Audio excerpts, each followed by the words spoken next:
I'm Cynthia James, and this network is about changing lives one woman at a time.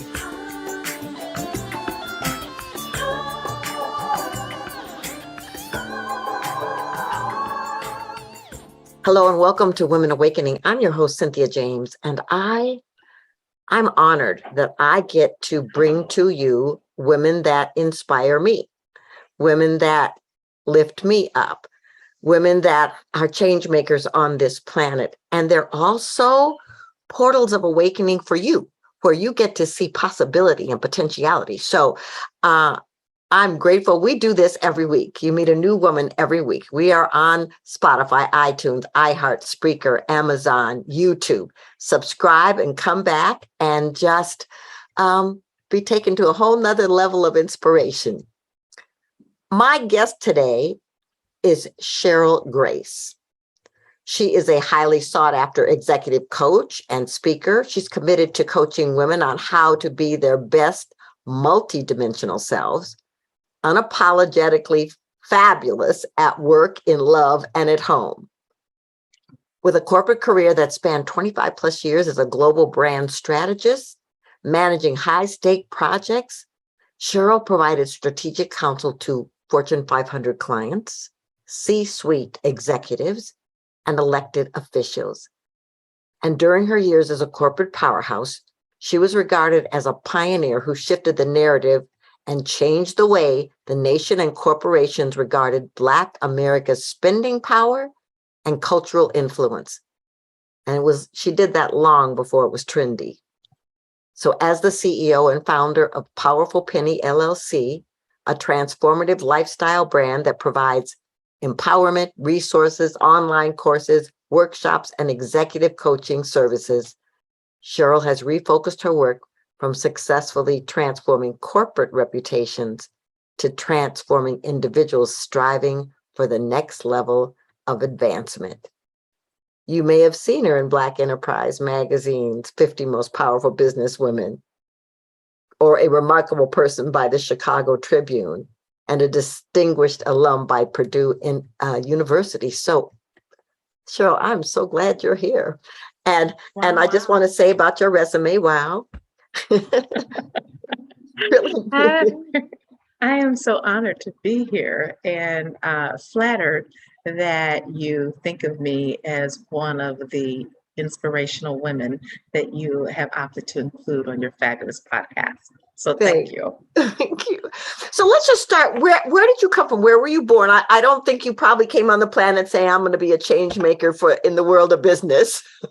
No, but I am the oldest of 6 girls. And so I've always had that leadership in me. I won't call it bossiness because, bossy has a negative connotation with it, but I've always been in a leadership role, beginning with my family. I grew up in Fort Wayne, Indiana, which is a mid-sized town in Indiana, and left there as soon as I could when I got out of college and headed to Chicago. I was going to use Chicago as a stepping stone for New York, which is where I wanted to be, but I fell in love with the city, and so I've been in Chicago ever since. Well, that's wonderful. So first of all, bless your mama for 6 daughters. I just want to say that up front. And your daddy too. I mean, because I'm sure all that was a lot of energy. But I just want to talk about, so what inspired you to start taking this path in business where you could see a need for executives to go to a whole nother level? When I started out in my career, no one would help me. And back then we had typewriters, electric typewriters. So you had to write letters painfully, one letter at a time. And I mean, individually, like a character at a time. And if you made a mistake, then you backspace, and whited it out. And I sent out dozens and dozens of letters, and no one that I admired at that time would help me. And so I just vowed way back then that if I ever became successful in a career, that I would not be that person. I would be the person that I actually yearned for when I was in my 20s. I would be the person that I wish I could just turn to when I was in my 30s or my 40s and looking to scale up. And so that's who I have modeled myself after. I modeled myself after the person that I wanted to be, the person that I needed. That's so incredible, and I just want to talk about a little bit about your determination, because a lot of people, when they get to that place where they don't feel supported, they don't feel nurtured, they don't feel seen, they'll pause. So what was it in you that said, oh, no, no, no, no, next step, next step, next step? Yeah, that's a great question. I have always had this mantra that every 4 years I would either move up or out. I would either move up into the next role there at the company, or I would move on to another company who valued me the way I felt that I needed to be valued. And I stuck with that pretty much. Some years it didn't make it to the 4th year, it made it to the 3rd year. But I actually stuck with that. And so what I saw were a lot of women who would get stuck and Mm. feel as if they had no options. And as long as you're living in America, right now anyway, you have options. We have options, and you have the right to exercise those options. And so I just want to empower women to know that they do have the right, and then give them the mindset to help them shape that mindset, and the words or the scripts when they are at a loss for what to say. So that's how I kind of operate with my company. Well, let's talk about mindset for a moment, Mm. because I mean, it is probably the foundation of what creates success, but it's not always so easy to achieve. And and I was like, you want them to be fabulous at work, in relationships, in love, that's mindset. Can we talk about what is that for you? It's everything. Mindset is the foundation. You said it. It is the foundation for everything, because if you believe you can't, then you won't. You don't even try. And so often when women come to me, many of them are already established in very high ranking roles, but they don't see themselves fitting in because they bought into that negative noise that corporate America can sometimes push your way. And you have to be strong up here to go into those doors every single day and say, oh no, I belong here, and my voice deserves to be heard in this space, in these meetings. And so I'm going to speak up. Not everyone starts out that way, but all of my sessions start with mindset exercises. I get a sense of whether or not you have a growth mindset or a fixed mindset. What's the And difference? a growth mindset is one that believes that you can actually manage and hold true to what you want from the world. A Okay. fixed mindset is, things are already pretty much settled. I just have to accept what is coming my way. Neither is good or bad. It's just understanding how to operate from those. A growth mindset is easier to coach into, believing that you can speak up in those meetings, believing that you can ask for that raise or that promotion, believing that you can go after a job that you covet, even though you may only have 5 out of the 10 skill sets that they're asking for. That's what men do. They'll have 5 out of the 10. They'll go for it. That's Women were like, oh, yeah, no. And we talk ourselves out of things before we even dare begin. That's mindset. Yeah, well, that's so important, and I'll just speak for myself. I mean, I had to do a lot of work there, because when I decided to be a solopreneur, it was like, do I even know what I'm doing, and can I get there? So I guess I really want to talk about, so that's in business. How do you translate that into relationships, where you stand in your power, where you bring your gifts, where you ask for what you need? How do you translate that? Absolutely, it's necessary in relationships too. And the reason you alluded to the fact that I focus on at work, in love, and at home. And it's because I believe that when the three of those core elements of who you are commingled, you are operating from a sense and a place of power. When one is out of whack with the other two, or two are out of whack with, one of them, then what that means is that ultimately there's going to be impact in some other area. One of those other areas is going to be impacted. So you want to make sure that you're operating from power.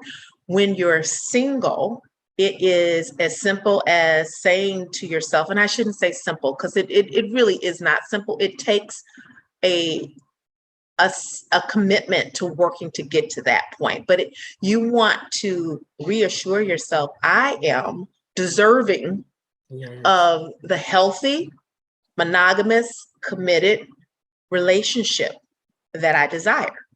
Yeah. If you don't believe it, you can't convince any guy to give you that which you don't even believe that you deserve. So that's where the mindset starts. And then in terms of being at peace and having harmony at home, if you've ever walked out from a chaotic environment into fresh air, you know what it feels like to just whoosah. So you want to make sure that you don't have to woo-saw every time you step out of your house. You should be woo-sawing when you're also in your home. And that's why I want to make sure that you're not bringing any negative energy from home or your relationships into the workplace. Because we've all seen people, we think, man, if they just had sex, I bet they would be a much nicer person at work. Absolutely. So what obstacles have you overcome to get to this place where you can empower others? I had a really rocky starter marriage. My starter husband and I were married for 18 months. And I knew at month 12, when we were celebrating our first year anniversary, this is not what I signed up for. And I couldn't breathe. And I didn't have the wherewithal to say, it's okay to get out of something that you really knew. I really did know in the back of my mind, and I didn't trust my gut, that I shouldn't have entered into that marriage to begin with. So when I left, when he asked me to leave and take our baby boy with me at that point, I just kind of vowed then that I was not going to be in a drama-filled relationship anymore, that I deserved better than that, and that I would trust my gut. Yes. And I would pay attention to that little voice going off in the middle of the night in my head that said, what are you doing? Shush, shush. I would shush it because he looked fabulous on paper. Everything about him was fabulous on paper. Harvard educated attorney, Wharton School of Business, Army, he looked great on paper. He was tall and handsome, but we didn't have the same values, the core values. And I recognized that early on in the relationship. But, I was 32 at that point. I'm like, shush, girl, men aren't like this. Just don't fall off of trees. Grab him. And I should have listened to that voice. And so now I encourage women, trust your gut and hear that voice inside your head. And also believe it. If you're dating and you ask the guy what he wants, believe him when he tells you, when he has nothing to lose with what he's telling you. My starter husband told me he didn't want to be married. He said that. And I'm like, oh, he just hasn't experienced all of this. He'll be fine. Yes. Been there, done that. Totally. Yes. Believe them when they tell you. So I just want to talk about this because now you're out of this marriage. You have a small child. You are in the process of recreating your life, reinventing your life. Talk about that for a moment. How did you balance that? It was awful. My car got repossessed. I had to move in with my parents with the baby in tow. And I decided after crying every single day for like 40 days straight, I didn't have it in me to cry anymore. And Prince Charming was not going to come and save me. I needed to save myself. And so I've completed my MBA.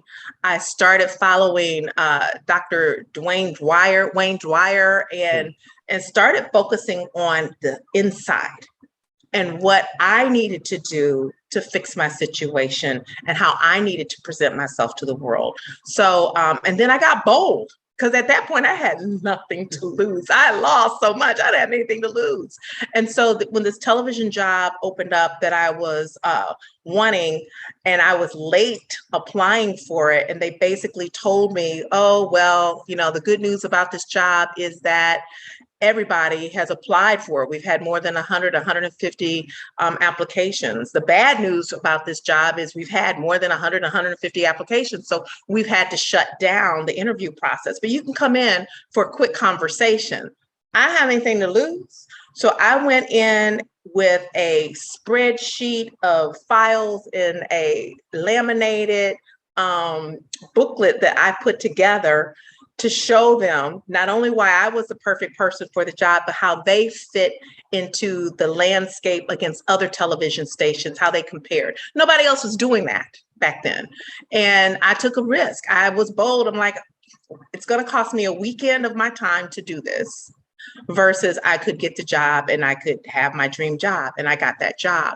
And that's when I started using vision boards to make sure that I mapped out, and goal setting to make sure that there were solid goals set alongside the visions. And I've been living my life like that since 1999. Well, that is so powerful. And I just want to say, ladies, I hope you're listening. It's like, because what I heard was, I'm having this experience and I'm feeling the feelings until I'm done with it. And then I got to make another choice. I have to step into a new way of being. And so the inner journey for you, tell me the most important part of that for you, that inner journey. The inner journey really was about being intentional. Mm-hmm. I found that things really happened when I was intentional, when I wrote them down, and when I assigned a date by which I wanted to accomplish them. When I started living my life that way, the world opened up for me. It opened up because I was being very pragmatic and very intentional about every choice I was making. Every choice was either taking me toward that goal or away from that goal. And so I found that when I use, and I don't want to use the word discipline, but when I operated from that framework, I got results, and I like the results. And so, and that was another thing. I started rewarding myself when I got those results, and it wasn't anything big. Sometimes now, and I talk about it all the time with my clients, I just do a happy dance to celebrate the small wins, because so often we are running from one thing to the next thing to the next thing, and we never stop and appreciate, wow, I did that. I need to celebrate the fact that I did that. So it is intentionality, and it's celebrating those small wins. But it's definitely my vision boards. I do a vision board every month that is toward my annual vision. And I have goals and milestones that work me through the year. I love that. If you were in my office, there's a doorway, and it's got my annual vision boards for the last 6 years on the door. So I love that you do that. I love that you do it. It's really powerful. So what kind of people come to you for coaching? I've had everyone from a 24-year-old, 22-year-old right out of college who had a really not so great GPA and was afraid she wouldn't be able to get her first job, to an EVP who has been in her role but is feeling like she wasn't being heard. So I run the gamut, and I've gotten results from each end of the spectrum. That is so wonderful. How do people find you? So they can find me on my website, which is IamCherylGrace.com. And there is a button you could click on work with me, and you can work with me in love, or you can work with me at work. I also know that they found me in some of my workshops and boot camps on my Shopify account, which is Cheryl's Shop of Fabulosity.com. So there's all kinds of fabulosity there that you can get resources, vision boards that are portable for you to work with, and planning journals and guides. There are all types of things, affirmation cards. There are all types of things at Cheryl's Shop of Fabulosity. I so love that. So I ask my clients the same last question for this show. Uh-oh, here we go. The show is called Women Awakening. What do you think is the most important thing women need to know about the importance of their awakening? That you'll soar when you wake up, when you have that awakening, that you will soar. When I was going through my divorce, I remember very clearly one woman that I worked with who said, wow, you're getting a divorce, you're really going to fly now. And I'm like, well, what do you mean? Because I just felt like your wings were clipped, and now there's not going to be anything holding you back. And so when you have that awakening of self, you will find yourself soaring, you will find yourself flying. And there's nothing like that freedom of being in charge of you. That is awakening for me. Well, that's exquisite. And I'm so grateful you said that, ladies. In case you missed any of that, go back and listen, because that was important information. Cheryl, thank you so much for being here. It's such an honor to know you and to know what you're doing in the world. Thank you, Cynthia. Thank you for having me. Thank you for doing this show. I think it's incredibly important that we women celebrate each other, and that we find examples of women who have been there, done that, and are willing to share. So thank you for doing the podcast. Thank you. It's my honor. So, ladies, I'm going to end the same way I do every week. Listen, you're a masterpiece. You are powerful. You are dynamic. You are unique. You are unrepeatable. Therefore, you are on this planet to do something nobody else can do the way you can do it. So tap into your passion, find your calling, step up, step out, and be the best that you can be. The universe will sync up with you and take you the rest of the way. Thank you so much for being with me. I love you, and I will see you next week.